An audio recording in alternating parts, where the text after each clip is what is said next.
মা ভাত বেড়ে ডাকতো, ভাত বেড়েছি, খাবি আয়।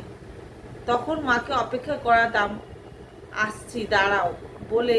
এই যে আসছি দাঁড়াও বলে তাকে অপেক্ষা করাচ্ছি, তার যে কতটা কষ্ট হচ্ছে তখন বুঝিনি। এখন বুঝি। মা মা হয়েছি তো, মা হওয়ার পর বুঝি যে সন্তানরা কথা না শুনলে কতটা কষ্ট হয়।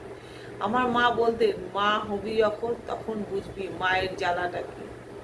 আমি না ভাত বেড়ে নিয়ে কখনোই খাওয়া পছন্দ করতাম না। সবসময় মনে হতো মাই বেড়ে দিই। মা তখন বলতো, তুই এমন জায়গায় পড়বি, এমন শ্বশুর ঘর হবে, তোর ভাত বেড়ে নিয়ে খেতে হবে। মা হেলার ছলেই বলুক আর দুঃখ করেই বলুক, সেই কথাটা যেন খেটে গেছে।